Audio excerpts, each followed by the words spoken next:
मेरे को total 42 medal ने। मेरी 2016 ਦੇ ਵਿੱਚ ਸਿਲੈਕਸ਼ਨ ਹੋਈ ਸੀ ਸਬ ਇੰਸਪੈਕਟਰ ਦੇ ਵਿੱਚ, ਫਾਰਮ ਫਿਲ ਕੀਤੇ ਸੀਗੇ। 3 ਲਿਸਟਾਂ ਨਿਕਲੀਆਂ, ਫਾਈਨਲ ਲਿਸਟ ਦੇ ਵਿੱਚ ਉਹ ਗੇਮ ਬਾਹਰ ਕਰ ਦਿੱਤੀ ਸੀਗੀ, ਪਰ ਉਹ ਕੋਈ ਰੀਜ਼ਨ ਨਹੀਂ ਦਿੱਤਾ ਵੀ ਹਾਂ ਵੀ ਗੇਮ ਕਿਉਂ ਬਾਹਰ ਕੀਤੀ ਗਈ ਆ। ਜਿੰਨੀ ਮੈਨੂੰ 5 ਸਾਲ ਹੋ ਗਿਆ, ਰਾਣਾ ਜੀ ਖੇਡ ਮੰਤਰੀ ਨੇ ਜਿਹੜੇ, ਉਹਨਾਂ ਦੇ ਕੋਲ ਜਾਂਦਿਆਂ ਨੂੰ ਹਰ ਵਾਰੀ ਕਹਿ ਦਿੰਦੇ ਕੋਈ ਗੱਲ ਨਹੀਂ, ਕਰਵਾ ਦੇਵਾਂਗੇ ਕਰਵਾ ਦਾਂ। 5 ਸਾਲ ਹੋ ਗਏ ਮੈਨੂੰ ਇਦਾਂ ਧੱਕੇ ਖਾਂਦੇ ਨੂੰ, ਪਰ ਹਜੇ ਤੱਕ ਮੈਨੂੰ ਕੋਈ ਰਿਸਪੌਂਸ ਨਹੀਂ ਮਿਲ ਰਿਹਾ ਵੀ ਹਾਂ ਮਿਲੂਗੀ ਨਹੀਂ।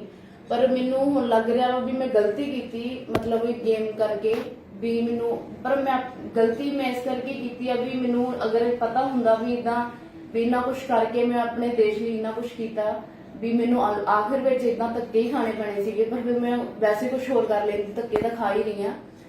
पर मैं गेम सिर्फ इस करके की सी क्योंकि मेरे घरे बहुत गरीबी आ।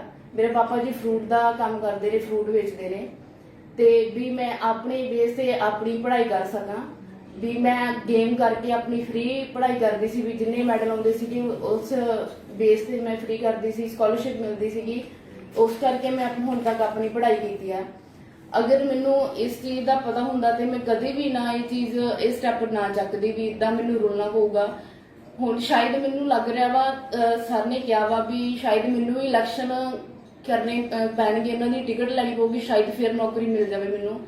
पर एक हुण थोड़े टाइम परसों सर ने एक गई सी मैं सर जी कोल, खेड मंत्री जी कोल, उन्होंने परसों एक लड़की नूं जॉब दित्ती आ, वो भी झोना लगाउंदी सीगी, वो भी इंटरनेशनल प्लेयर सीगी।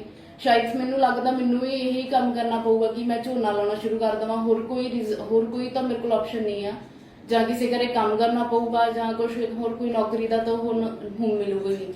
ਬਸ ਮੇਰੀ ਇਹੀ ਗੁਜ਼ਾਰਿਸ਼ ਹੈ ਕਿ ਮੇਰੀ ਜੋ ਸਿਲੈਕਸ਼ਨ ਹੋਈ ਸੀਗੀ ਹੁਣ ਤੱਕ ਉਹਨਾਂ ਦਾ ਕੋਈ ਵੀ ਰੀਜ਼ਨ ਮੈਨੂੰ ਦਿੱਤਾ ਜਾਵੇ ਵੀ ਉਹ ਗੇਮ ਕਿਉਂ ਬਾਹਰ ਕੀਤੀ। ਪਰ ਗੇਮ ਅਗਰ ਬਾਹਰ ਕੀਤੀ ਆ ਪਰ ਉਹਨੂੰ ਫਿਰ ਐਂਟਰ ਕਰਵਾ ਕੇ ਮੈਨੂੰ ਜੌਬ ਦਿੱਤੀ ਜਾਵੇ।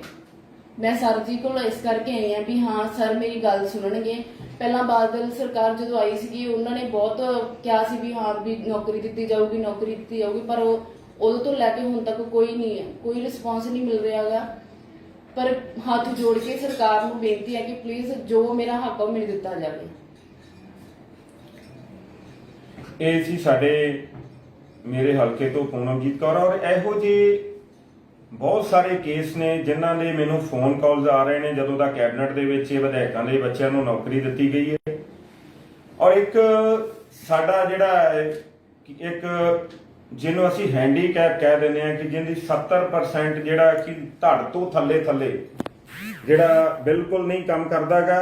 हीरा सिंह संधू आ बॉडी बिल्डर, और वो बॉडी बिल्डर मिस्टर पंजाब ही नहीं, और उहदे विच नॉर्थ मिस्टर इंडिया भी जिहड़ा है कि वो 2 बार रह चुका है। और इन्हां दा मैनू फोन कॉल आई, ये मोहाली तो इन्होंने कॉल की, ये पिंड शाह वाले तो रहन वाले ने, और इन्होंने मैनू ये कहा कहते कि MLA साहब मैं एक सवाल पूछना चाहना तुहानू कि तुसी मैनू दसो कि जदों कैप्टन अमरिंदर सिंह जी इत्थे आए सीगे 2016 दे विच जीरा दाणा मंडी, तो कैप्टन साहब इनू विश्वास दवा के गए सीगे, कहंदे जे सरकार बन गई तो कहंदे सब तो पहला इहो जे जिहड़े नौजवान ने जिन्हां ने पंजाब दा नां रोशन कीता, इन्हां नूं पहल दे आधार ते इन्हां नूं नौकरियां दित्तियां जाणगीਆਂ। और मैं बेनती करनी चाहुंदा वां कि अज जिहड़ी लोड़वंद लोक ने, अज उन्हां बच्चिआं नूं, उन्हां नौजवानां नूं जिन्हां दे घर दा चुल्हा नहीं बलदा गा, अज उन्होंने तरस के आधार पर नौकरी मिलनी चाहिए है। और मैं अपने दोनों ही विधायकों को हाथ जोड़ के बेनती करदा कि लोगों का जिहड़ा है कि वो राजनीतिक लोगों को विश्वास उठ जूगा। तुसी भी इस फैसले का विरोध करो क्योंकि बाबे का दिता बहुत कुछ तुहाडे कोल आ।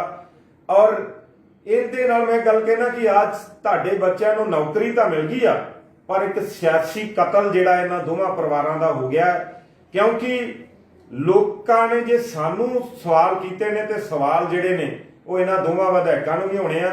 और मैं कहना कि आपां नूं लोक हितां लई काम करना चाहिदा। ये नौकरी जिहड़ी आ तुसीं जिहड़ी आ कि ये पंजाब सरकार नूं वापस करो, और आप दी थां ये दोवें नौकरियां इहो जे पता नहीं हज़ारां जिहड़े साडे ਨੌਜਵਾਨ ਸਾਡੀਆਂ ਭੈਣਾਂ ਸਾਡੇ ਵੀਰ ਜਿਹੜੇ ਨੇ ਜਿਹੜੇ ਮੈਡਲ ਲੈ ਕੇ ਘੁੰਮਦੇ ਨੇ ਦਰ ਦੀਆਂ ਠੋਕਰਾਂ ਖਾਂਦੇ ਨੇ ਉਹਨਾਂ ਲੋਕਾਂ ਨੂੰ ਜਿਹੜੀ ਹੈ ਲੋੜਵੰਦਾਂ ਨੂੰ ਨੌਕਰੀ ਦਿੱਤੀ ਜਾਵੇ। ਔਰ ਇਸ ਦੀ ਕਿਉਂਕਿ ਮੈਂ ਜਾਖੜ ਸਾਹਿਬ ਨੇ ਵੀ ਇਸ ਗੱਲ ਦੀ ਜਿਹੜੀ ਆ ਕਿ ਉਹਨਾਂ ਨੇ ਕਿਹਾ ਕਿ ਇਹਨੂੰ ਵਾਪਸ ਕੀਤਾ ਜਾਵੇ। ਮੈਂ ਗੱਲ ਕਹਿਣਾ ਕਿ ਅੱਜ ਕੱਲ੍ਹ ਜਾਖੜ ਸਾਹਿਬ ਦਾ ਫਰਜ਼ ਨਹੀਂ ਬਣਦਾ, ਅੱਜ ਕੱਲੇ ਵਿਧਾਇਕ ਦਾ ਇਹ ਫਰਜ਼ ਬਣਦਾ ਕਿਉਂਕਿ ਅਸੀਂ ਲੋਕਾਂ ਦੇ ਨੁਮਾਇੰਦੇ ਆ, ਲੋਕਾਂ ਦੀ ਆਵਾਜ਼ ਉਠਾਉਣਾ ਸਾਡਾ ਫਰਜ਼ ਬਣਦਾ। ਔਰ ਸਮੇਂ ਤੇ ਕਿਉਂਕਿ ਲੋਕਾਂ ਦੀ ਗੱਲ ਨੂੰ ਮੈਂ ਹਮੇਸ਼ਾ ਜਿਹੜਾ ਕਿ ਸਰਕਾਰ ਦੀ ਕਚਹਿਰੀ 'ਚ ਰੱਖਿਆ, ਚਾਹੇ ਨਸ਼ੇ ਦੇ ਮੁੱਦੇ ਦੀ ਗੱਲ ਕਰ ਲਈਏ ਤਾਂ ਸਭ ਤੋਂ ਪਹਿਲਾਂ ਇਹ ਆਵਾਜ਼ ਮੈਂ ਉਠਾਈ ਸੀ। ਔਰ ਮੈਂ ਇੱਕ ਹੋਰ ਪੂਨਮ ਗੱਲ ਦੱਸਣਾ ਚਾਹੁੰਦਾ ਕਿ ਜਿਸ ਦਿਨ ਦਿੱਲੀ ਕਮੇਟੀ ਨੇ ਸਾਨੂੰ ਬੁਲਾਇਆ ਗਿਆ ਤਾਂ ਉਸ ਦਿਨ ਇਹ ਗੱਲ ਸਾਹਮਣੇ ਆਈ ਸੀ ਕਿ 2 ਵਿਧਾਇਕਾਂ ਦੇ ਬੱਚਿਆਂ ਨੂੰ ਜਿਹੜੀ ਆ ਕਿ ਉਹ ਨੌਕਰੀ ਦਿੱਤੀ ਜਾਵੇਗੀ। ਤਾਂ ਮੈਂ ਉਦੋਂ ਵੀ ਇਹ ਗੱਲ ਕਹੀ ਸੀ ਕਿ ਐਮਐਲਏ ਦੇ ਬੱਚਿਆਂ ਨੂੰ ਨੌਕਰੀ ਨਹੀਂ ਮਿਲਣੀ ਚਾਹੀਦੀ, ਬਲਕਿ ਜਿਹੜੇ ਲੋੜਵੰਦ ਲੋਕ ਨੇ ਉਹਨਾਂ ਦੇ ਬੱਚਿਆਂ ਨੂੰ ਨੌਕਰੀ ਮਿਲਣੀ ਚਾਹੀਦੀ ਹੈ। ਔਰ ਇਸ ਕਰਕੇ ਭਰਾਓ ਜਿੰਨੇ ਵੀ ਤੁਸੀਂ ਵੇਖ ਰਹੇ ਹੋ ਇਸ ਵੀਡੀਓ ਨੂੰ ਵੱਧ ਤੋਂ ਵੱਧ ਸ਼ੇਅਰ ਕਰੋ ਤਾਂ ਕਿ ਇਹੋ ਜਿਹੇ ਲੋਕਾਂ ਦਾ, ਇਹੋ ਜਿਹੇ ਨੌਜਵਾਨਾਂ ਦਾ ਹੱਕ ਨਾ ਮਾਰਿਆ ਜਾਵੇ, ਇਹਨਾਂ ਨੂੰ ਇਹਨਾਂ ਦਾ ਹੱਕ ਦਿਵਾਈਏ। ਔਰ ਤਾਂ ਕਿ ਇਹ ਜਿਹੜੇ ਵਿਧਾਇਕ ਜਿਹੜੇ ਗਲਤ ਪਾਵਰ ਦੀ ਵਰਤੋਂ ਕਰਦੇ ਨੇ, ਜਿਹੜੇ ਸਰਕਾਰ ਦੇ ਵਿੱਚ ਗਲਤ ਫੈਸਲੇ ਜਿਹੜੇ ਕਰਾਉਂਦੇ ਨੇ, ਇਹੋ ਜਿਹੇ ਲੋਕਾਂ ਨੂੰ ਜਿਹੜਾ ਹੈ ਕਿ ਉਹ ਚੱਲਦਾ ਕੀਤਾ ਜਾਵੇ। ਔਰ ਮੈਂ ਹੁਣ ਵੀ ਬੇਨਤੀ ਕਰਦਾ ਕਿ ਸੀਐਮ ਸਾਹਿਬ ਤੁਸੀਂ ਕਿਸੇ ਦਬਾਅ ਹੇਠ ਆ ਕੇ ਜਾਂ ਕਿਸੇ ਗੱਲ ਜਾਣ ਕੇ ਜੇ ਫੈਸਲਾ ਲਿਆ, ਕਿਉਂਕਿ ਹਮੇਸ਼ਾ ਲੋਕਾਂ ਨੇ ਇਹ ਗੱਲ ਕਹੀ ਕਿ ਪਾਣੀਆਂ ਦਾ ਰਾਖਾ ਕੈਪਟਨ ਅਮਰਿੰਦਰ ਸਿੰਘ, ਕਿਸਾਨੀ ਦਾ ਰਾਖਾ ਕੈਪਟਨ ਅਮਰਿੰਦਰ ਸਿੰਘ, ਔਰ ਅੱਜ ਨੌਜਵਾਨੀ ਦਾ ਰਾਖਾ ਬਣਨ ਦੀ ਲੋੜ ਆ।